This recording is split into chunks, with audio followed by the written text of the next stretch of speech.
The state of my RS3 is getting better and better, but expensive mistakes and things gone wrong continue to emerge. Just a few weeks ago, my Audi RS3 looked like this. With two bent chassis legs and the front end completely taken apart. Today, my Audi RS3 body is in finished condition. Well, almost finished. We have to transfer all the old door hardware into the new doors, and since the clock is ticking, let's get to work. So here we are, finally. The RS3 is painted. The color turned out to be absolutely perfect. The body shop did an absolute amazing job. Very much thanks for that. There is something that I am solely responsible for, and now that something has to do with the headlights. Some of you already spotted this in the previous videos, but as for the rest of you, we will come back to that a bit later in the video. For now, let me show you the results of the paint.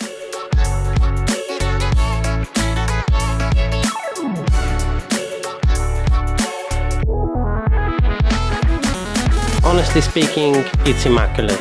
But let me take you a few steps back. The day started by putting this rigmarole of a bumper together. Honestly, I've had enough of this plastic nightmare. But here we go, for one last round. It all starts with this very delicate and sensitive grille. Once clipped into place, there are a bunch of screws around it. Next up, the lower support grille. And since that had a million clips to clip, the body shop guys taught me a very useful trick, which I really wanted to tell you all about. What you see me doing here is using a silicone lubricant spray. I put just a tiny bit on each clip, and believe me, it made the job 10 times easier. It lubricates the snapping features and they click into place much smoother. Simple, effective, and yet I never thought about doing that before. It also works in reverse, when you're undoing the clips. Finally, we put another dozen of screws and we are off to the next part. These are the side brackets that are double-sided taped from the factory. We had to remove the old DSTs and apply new ones. It's important to be patient and line it up exactly where it should be, or else it might not fit on the car later on. There are a few screws supporting the positions which you can use as a guidance. Once we're happy with the position, we apply pressure and move to the other side.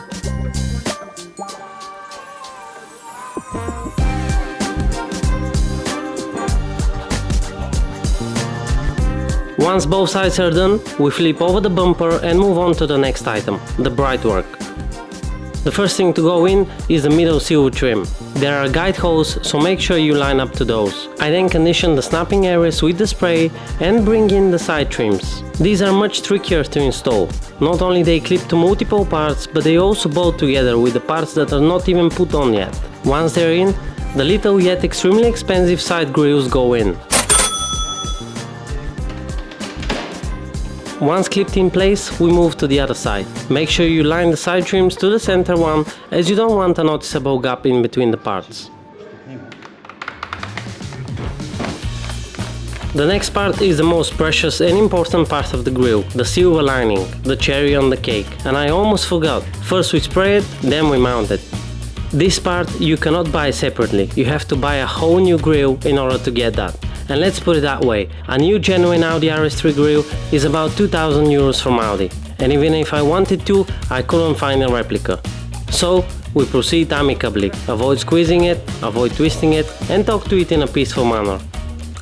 Once we're out of the critical zone, it's time to put some reinforcements. We flip the bumper once more and start installing this inner reinforcement plastic part. This one is easy, just a few dozens of screws and we're good to go. It's now time to put all air ducts that guide the air to cool the front brakes and towards the auxiliary radiators. After we've assembled these, we install the two headlight washer nozzles and route the water hose.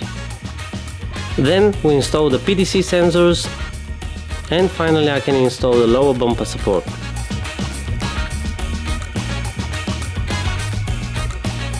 Finally, it's time to attach the front bumper to the car. I'm only going to fix it loosely for now, as I'll be taking it back off when we change the headlight. And just like that, the front end of the car was nearly there. We can now start disassembling the rear door. First step is prying off the door speaker grille, and just below it are the screws holding the door cart. One here, and one here. Once these are off, we can start prying off the actual panel. I used the widest trim tool I had to avoid damaging it. There are a lot of connectors that have to be unplugged before we can lift the panel.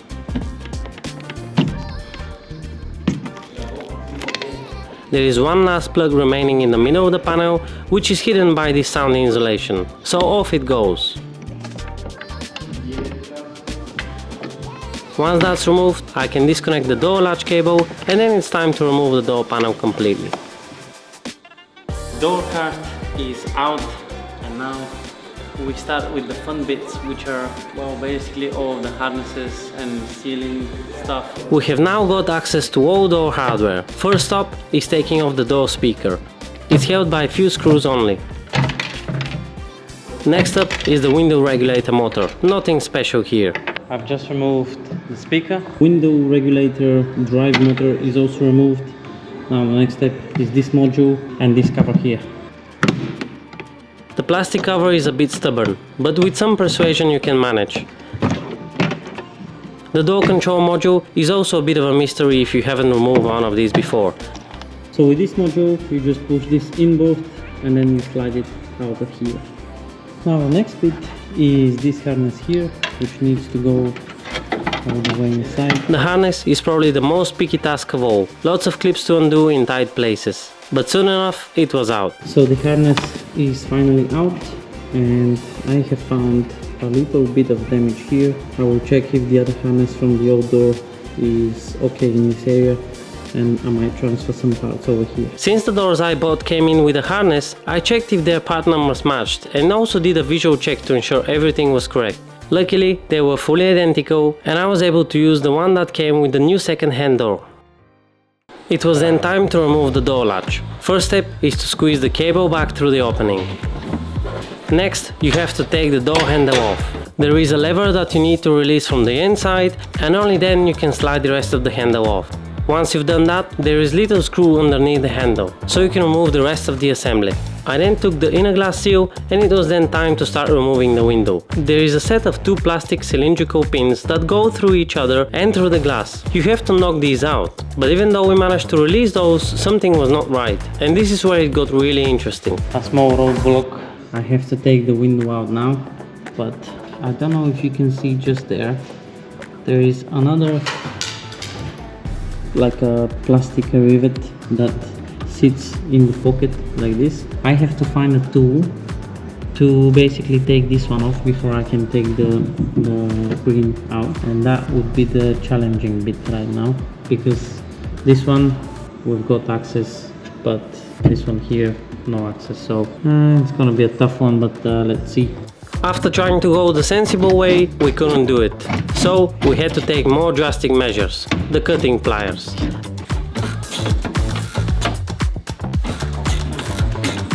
I then knocked the second set of pins, and it was finally free.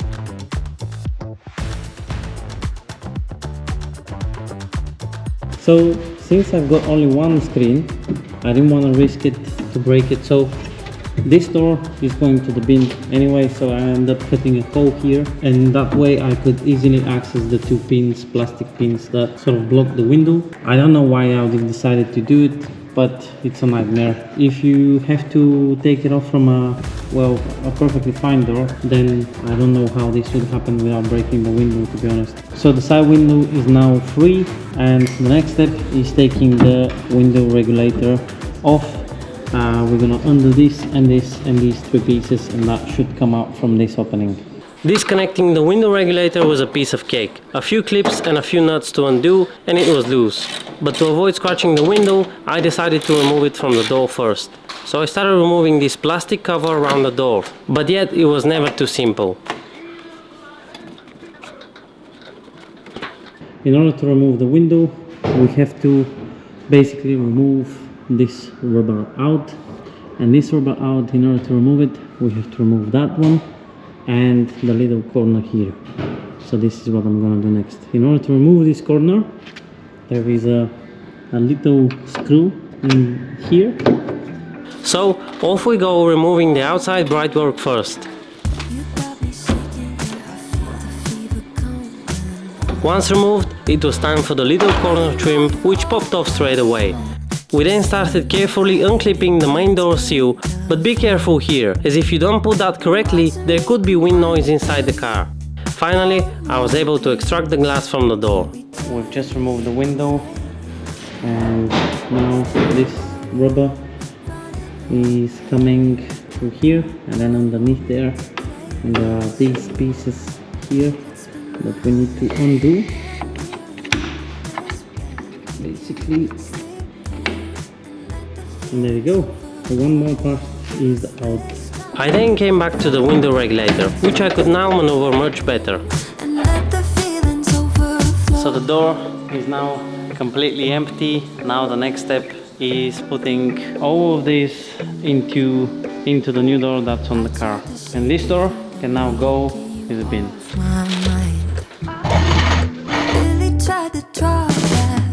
It was now time to make some space and start rebuilding that rear door. First to go in is the last one to come out, the window regulator. To make it better than it was, I sprayed some grease on the rails to ensure it runs smoothly. Next up is the glass. Detaching the glass from the regulator was one thing, but putting it back on was a whole different animal. I tried every single position I could get the glass into in order to make space so I could squeeze the pin inside each other, but it was just not doing it. Eventually, I somehow managed to apply enough force and squeeze them together. So, after half an hour of struggling, both of these are now in. And now the next step is tightening these and putting the outside rubber on. The door regulator and the window are now in. The next step, putting back the main rubber seal, which is very, very interesting. This is possibly the worst task of door rebuilding process. Make sure you push the corner as further towards to the back of the car as possible. Try to match the corner of the seal with the corner of the door to ensure it's properly installed. Once that's into place, we can install the glossy trim pieces as well as the brightwork. The rear door is now complete from the outside. All of the trims are in place, all of the seals and all of the brightwork trims as well. And now we can move to basically do the inside of the door. First up, clipping in the window regulator motor. But here I had to disconnect it and make sure I have applied upward pressure on the window to ensure the gears will engage under slight tension and will keep the window up tight.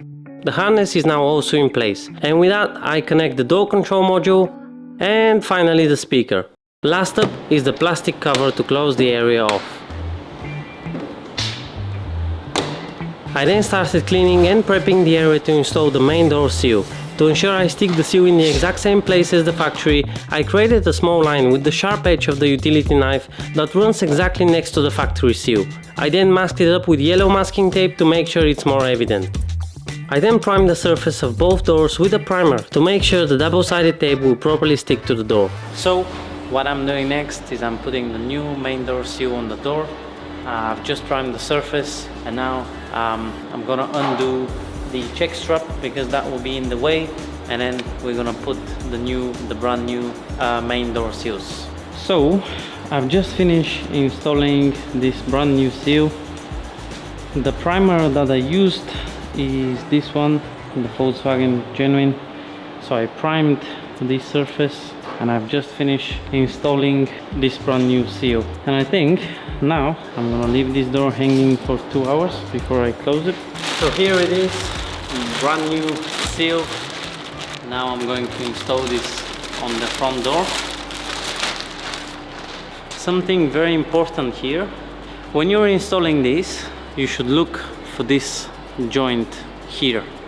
Now this joint should start from the same place that the other side starts from. So what I'm gonna do next is I will check the other door, where does this start, and then I'm gonna start laying it from there.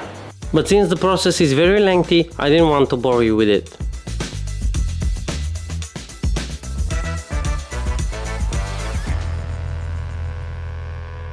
Well, second door seal is on. Now I'm gonna continue with dismantling everything from the front door and start transferring it here. But before I do that, I want to finish off the rear door, and then I can move to the front. Finally, it was time to put back this inner trim, which by the way is also held in place with double-sided tape, so make sure you put a fresh one if you're going to reuse it. I then reconnect all electrical plugs and the door card can finally go back in. It is the final piece of the rear door going in. And with that we can say the rear door is officially complete. I could now say that was definitely the easier part of the job. Now that I went through the rear door, I felt more confident with the front, and that didn't go well. The speaker grill was such a tight fit, it just snapped in half when I tried to pry it off. Well, I guess another €100 well spent.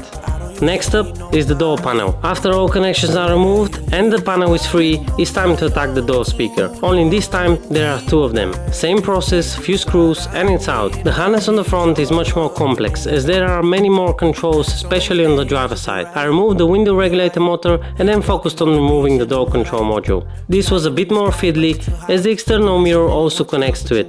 After that I remove about 1,000 of rubber plugs as well as the plastic tray cover.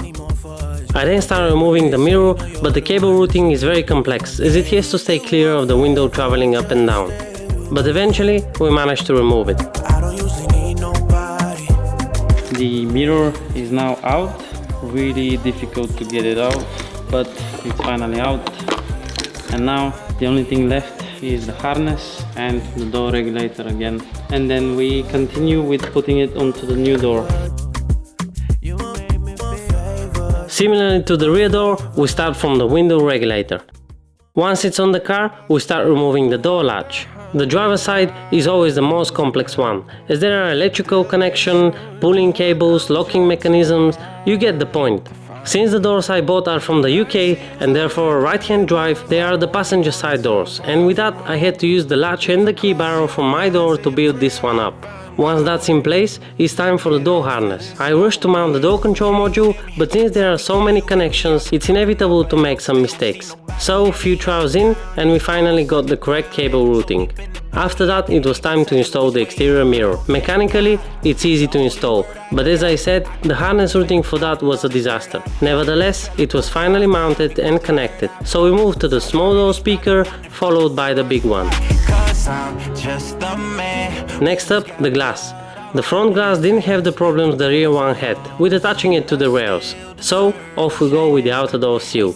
As I mentioned, it's crucial to install this correctly and the furthest forward position you can, as there is a high chance when you close the door it will overlap with the rear one and prevent the door from closing smoothly. After that, and the outer trims are on. I installed the window motor as well as the plastic tray to close the area off. Finally, it was time for the interior door card, but since something didn't seem right, it was not long until I realized we had forgotten to install the upper trim piece first. So, after that's finally on, we connect all remaining plugs and the door card went in effortlessly. My Audi RS3 is finished. I cannot believe, after a full day of work, what this car is starting to look like. We've got two fully equipped doors which close as smooth as factory. Now the only thing left to do is fix this engine, which is pretty much the toughest of all tasks. But I couldn't be happier with what this car has become. The color, the gaps, everything is absolutely perfect, and I couldn't thank the guys enough. Now if you guys take a look at this headlight, there are 1, 2, 3 sections in this zone, and if you take a look at this headlight, there are only 2. I've made yet another mistake, and these are the sort of mistakes I always make because I try to be as fast as possible. I try to order parts as fast as possible, but I always end up making big mistakes, and this is going to be a costly one because one headlight is pretty much 1,000 euro second hand. So make sure you don't repeat my mistakes. So if you guys enjoyed this video, make sure you hit that subscribe button. If you haven't already, hit that thumbs up button, and I'll see you in the next one. Peace out. And get off of this lonely road.